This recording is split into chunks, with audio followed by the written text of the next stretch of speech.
àwọn ètò ọ̀sẹ̀ kan tí wọ́n ti pẹyamọ láti fi sàmì ayẹyẹ ọdún kan lórí ìtẹ́ tí Olú ti Òkè-Ẹ̀rí ọba Adégbóyèga Babátúndé Ọ̀rẹ́dípẹ̀ ti parí pẹ̀lú jíjáwé oyè lé àwọn ọ̀tọ̀kùlúùlú lórí tí wọ́n ti kópa ribiribi nínú ìdàgbàsókè ìlú náà. Fatima Hasan kojú púsẹ̀ sí ààfin ọba níbi tí ayẹyẹ náà ti wáyé, ó sì jábọ̀ ròyìn, ẹgbẹ́ ròyìn náà síwájú sí i. Pẹ̀lú tìlù tìfọn ní ayẹyẹ ọdún kìíní tí Olú ti Òkè-Ẹ̀rí ọba Adégbóyèga Babátúndé Ọ̀rẹ́dípẹ̀ kó àwọn ọmọ ìlú àti àwọn àlejò jọ láti wá bá ọba náà yọ̀ pé ó pé ọdún kan lórí ìtẹ́.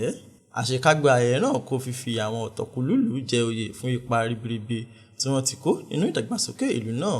Nígbà tí wọ́n wà nínú aṣọ ìbílẹ̀ tí àwọn tí wọ́n ti já ewé oyè lé lórí sì bọ̀ síwájú láti gba oyè wọn àti ìbùkún ọba.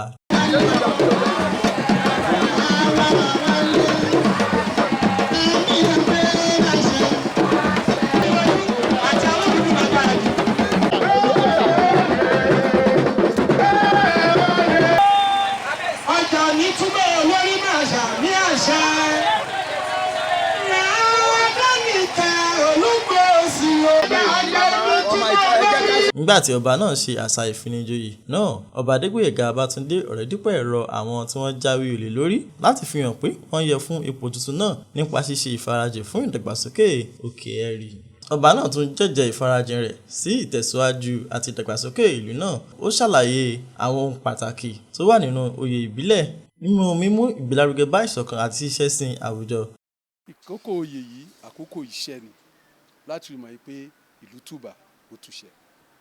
Àwọn tá a jọ wà tá ò lè má ríra wa tọ́lọ́run dẹ̀ pọ́n wọn lé tán jẹ́ èèyàn gidi tá a jọ wà a máa ń dá wọn lọ́lá, a máa ń pọ́n wọn lé. Ó jẹ́ pé láti mójútó ìlú á lè rọ̀ wọ́n lọ́rùn, wọn ò ní rí gẹ́gẹ́ bí nǹkan tó wúwo. Àrẹ̀mọ ti Òkè-Ẹ̀rí sọ pé oyè ìbílẹ̀ jẹ́ ohun pàtàkì fún àwọn tí wọ́n jẹ oyè àti fún ìdàgbàsókè ìlú náà. Oyè tuntun yẹn ó jẹ́ nǹkan tó ṣe pàtàkì fún ìlú. Àwọn oyè ńlá ni, oyè pàtàkì ni. Mo dẹ̀ dúpẹ́ lọ́wọ́ Ọlọ́run pé gbogbo wa wà níbà lẹ́ni láti witness ẹ̀. Ìyálóde jẹ́ ẹni tó máa ṣe àkóso àwọn obìnrin láti gbọ́ tìlú, láti mọ̀ pé kí ìlú wà ní ìfọwọ́sowọ́pọ̀. Láti lè ṣe NTA Ìjẹ̀bú Òde, Ayọ̀mídé Ògúnbílé ṣe àtúpalẹ̀ ìròyìn.